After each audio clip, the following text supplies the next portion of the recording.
Сәлеметсіз, эфирдә яңалыклар вакыты, студияда Лина Хәсәншина. Бүгелмә хатын-кызлары автомобиль йөртүдә сынаша. Илебездә халыклар мәдәниятен кайгырталар. Бәркәтә авылында уенчыклар ясыйлар. Татнефть компаниясының Юнус җәйге сәламәтләндерү лагере базасында нефть саммиты оештырылган иде. Анда Республикабыз президенты Рустам Миңнеханов, Татнефть компаниясе генераль директоры Наил Мәганов, Россия Федерациясы Федераль собраниесе Дәүләт думасының икътисади сәясәт комитеты рәисе Максим Топилин, Федераль экологик, технологик һәм атом күзәтчелеге хезмәте җитәкчесе Александр Трембицкий, Россия фәннәр академиясының Себер бүлегенең икътисад һәм сәнәгать җитештерүен оештыру институты директоры Валерий Крюков һәм видеоэлемтә аша Россия Федерациясы энергетика министрының беренче урынбасары Павел Сорокин катнашты. Нефть саммиты башланганчы мактаулы кунаклар күргәзмә белән танышты. Бирдә технологияләр һәм сәнәгать өлкәсендәге яңалыклар экспозициясе оештырылган иде. Бу елның төп темасы экология һәм элеккечә читтән кертелгән товарларны үзебездә җитештерү. Значит, котлы были у нас иностранные, все было иностранное. Стендларда нефть-газ һәм нефть химиясы компаниялары кулланыла торган җиһазлар һәм яңа технологияләр. Шулай ук нефть ятмаларын эшкәртү һәм авыр чыгарыла торган нефть чыгару өлкәсендәге яңа эшләнмәләр. Нефть саммиты бу елда халыкара нефть-газ яшьләр форумы белән бер мәйданчыкта оештырылды. Татарстан Республикасы президенты билгеләп үткәнчә, Татарстан федераль бюджет өчен иң ире донор төбәкләренең берсе. Нефть сәнәгате республика икътисады структурасында сизелерлек өлеш алып тора. Аның фикеренчә, иң яхшы нефть мәктәбе нәкъ менә Әлмәт булырга тиеш. Нефть мәктәбе куелган бурычларга тизрәк ирешер дип уйлыйм. Монда индустриаль партнер Татнефть компаниясе ярдәме белән күп нәрсә эшләнә. Моннан башка киләчәк перспективалар юк. Безгә яңа технологияләр кирәк. Шул исәптән югары үзле нефть чыгару өчен дә. Бүген Татарстанда 3,6 миллион тонна югары үзле нефть чыгарыла һәм барлык җиһазларда ул Россиядә җитештерелгән. Бу бик зур казаныш дип ассызыклады президент. Саммитның төп темалары ягулык энергетика комплексының тотырлык технологик үсеше, нефть-газ чыгаруда ресурсларны дөрес һәм үтемле куллану мәсьәләләре, нефть-газ химиясе композит материалларны үстерү, шулай ук нефть һәм газ разведкасы һәм чыгаруда роботлаштыруның яңа мөмкинлекләре һәм перспективалары булды. На сегодняшней выставке, как вы видели, тому подтверждение, что ТЭК – это заказчик, огромный заказчик, и он способен заказывать как высокотехнологичные вещи, не только заказывать, а и принимать активное участие в разработке, ставить просто правильные задачи, просто заказывать, но еще и исполнять. Когда промышленность не успевает, мы просто беремся и делаем все это сами. 3, 2, 1. Алга таба форумда катнашучылар тигез әңгәмә барышында югары вәкаләтле кунакларга теләгән сорауларын бирә алды. Татарстан Республикасы президенты Рустам Миңнеханов һәм Татнефть компаниясе генераль директоры Наил Мәганов шулай ук яшь геологларның 8-нче республика ачык олимпиадасы ачылышында да катнашты. Ул Солнечный балалар лагерында бара. Профильле смена кысаларында яшь геологлар 12 конкурста көч сынашачак. Араларында эшлек сынавы, гидролиз, басу тукталышын оештыру, геологик маршрут, радиометрия, магнитометрия да бар. Олимпиада катнашучыларының географиясы киң. Әлмәткә Үзбәкстан, Казакстан, Беларусь, Кырым, Пермь өлкәсе һәм Татарстан Республикасыннан 36 команда килде. Президент сүзләренчә, Татарстанда үсеш алган нефть сәнәгате тармагында иң мөһиме кешеләр үз эшенең белгечләре һәм геологларны мәктәп елларыннан ук әзерләү илебезнең нефть тармагының киләчәге. Наил Мәганов исә үз чыгышында бу олимпиаданы илкүләм дәрәҗәгә күтәреләчәген билгеләп үтте. Бүгелмә хатын-кызлары автомобильләр ярышы буенча Автоледи 2022 бәйгесендә катнашты. Конкурсны Россия Эчке эшләр министрлыгының Бүгелмә шәһәре юхиди бүлеге һәм Бүгелмә ДОСААФ советы оештырды. Конкурста 6 гүзәл зат ярышты. Бүгелмәдән хезмәттәшебез Айгөл Шәрәфиева тулырак.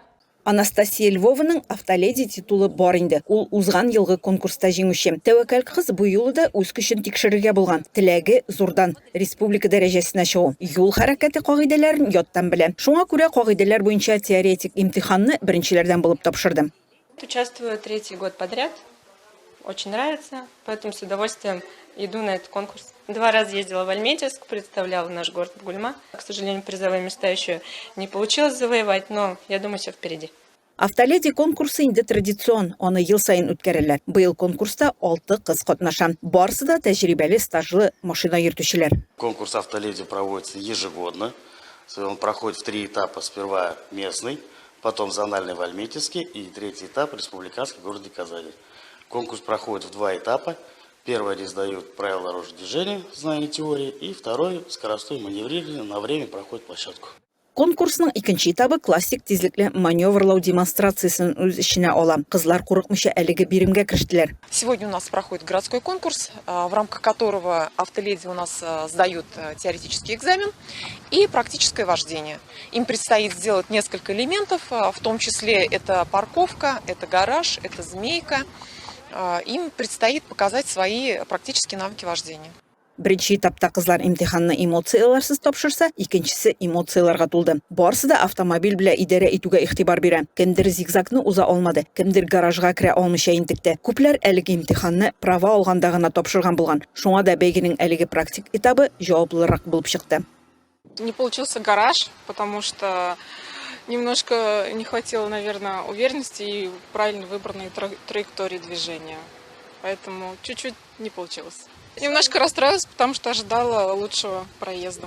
Машина йөртү хокукы булу кызларның статусын арттыра. Автоледи титулы булу бигрәктән. Беренче урынга 7 еллык стажы булган машина йөртүче Марина Архипова лаек булды. Ул Бөгелмә данын конкурсның зона этабында яклаячак. Калган катнашучыларга грамоталар, призлар һәм истәлекле бүләкләр тапшырылды. Айгөл Шәрәфиева, Зирәк Сәйдкулов, Әлмәт Луч телекомпаниясе, яңалыклар вакыты.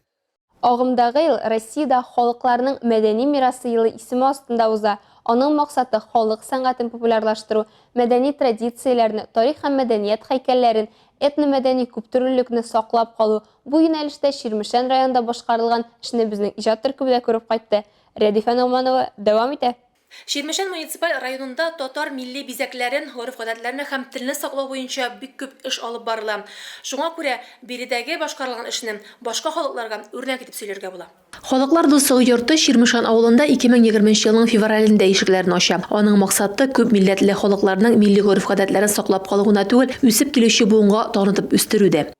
Должны воспитывать наше поколение, молодое поколение, а чтобы его воспитать, как говорится, правильно, зная... Без үз балаларыбызны мәдәниятта, әдәбиятта үстерергә тиешбез. Шуның өстәвенә милли традицияләрне белүдән тыш алар башка халыкларның мәдәниятен дә хөрмәт итә белергә тиешләр. Воспитывать в нашем молодом поколении интерес и уважение не только к своему родному языку, но и к языку других народов.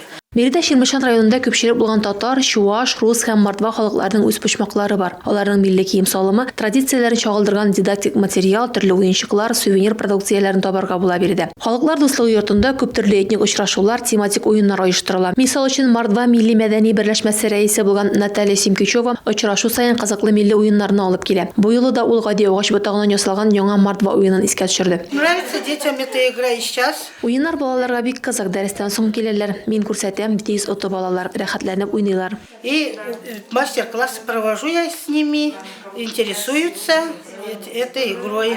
Гомумән алганда Ширмешән районында мәдәниятне үстерүдә лаеклы эш башкарыла. Район үзешчән коллективлары республикада уздырылган бер генә чарында калдырганнары юк. Рәдифә Ногманова, Вадим Тарасов, яңалыклар вакыты, Луч Әлмәт телекомпаниясе. Пушкин картасы программасы да Ширмешәнлеләргә мәдәни үсештә яңа баскычка күтәрелүгә этәргеч булган. Мисал өчен районның Бәркәтте авылында сувенир продукциясын җитештерүне җайга салып маташулары. Авыл мәдәният йортлары халыкны агарту өстендә көне-төне эшлиләр. Бәркәтте авылы мәдәният йортында да бу эш даими җайга салынган. Эльмира Мортазина Бәркәтте мәктәбендә укый. Ул инде 5нче сыйныфка күчкән. Бетмәс-төкәнмәс авыл мәшәкатенә чумган каникул чорында ул мәдәният йортына килергә вакытын таба. Үз авылының исемен сувенирга төшерү бер яктан горурлык хисе уятса, икенче яктан яңа шөгыль үзләштерүгә сәбәп була, ди кызый. Миңа бу эш бик ошый. Мин кичкенә чактан боярга яратам. Мәдәният йорты директоры Фәния Кашапова сүзләренчә, сувенирлар ясау уе күптән булса да, җае Пушкин картасы программасы кертелгәч кенә чыккан. Аның ярдәмендә уздырылган чаралардан кергән акчага Актүбә уенчы остаханәсе вә килешү төзеп, гипстан ясалган сыннарны алып кайтканнар һәм ул үсмерләр өчен дип түгәрәк оештырганнар. Атнасына 2 тапкыр җыелып бергәләп инде кунакларга тәкъдим итәрдә коллекцияда булдырганнар шулай. Менә шуларны буяп инде балалар мәктәпләрдә, үзебезнең авылда инде күрсәтәбез. Хәзер бит инде интернет телевидение заманы, бөтенесен WhatsApp-лар аша күрсәтеп шулай тәкъдим итәбез инде. Балалар инде бик тырышып буйлар, баштангы мәлләрне алар ышанмадылар инде. Бу нәрсә апа ничек була инде ул диделәр.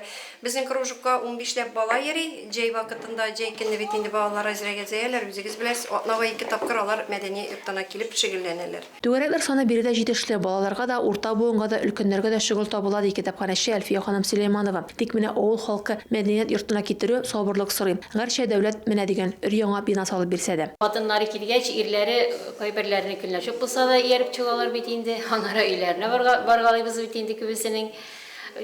Бер 4 тапкыр барганнан соң алар зинһар бүтән килмәгез, барам дигәнче без йөрибез инде. Тамчы боз тишә дигәндәй, туктамый максатына барган бу ике ханым планнарын әкренләп тормышка ашыру юлында. Җәй эшләре бераз кимәгәч, биредә ниһаять театр түгәрәгә оештырып җибәрмәкчеләр. Инде булачак артистлар сайланып, рольләренә кадәр бүленеп тә куелган икән. Радифа Нагманова, Вадим Тарасов, Яңалыклар вакыты, Алуч Әлмәт телекомпаниясе. Бу сезгә җиткерәсе соңгы мәгълүматыбыз иде. Мин Лина Хәсәншина һәм монтаж операторы Оля Берамалова сезнең белән сау булашабыз. Исән-имин булыгыз.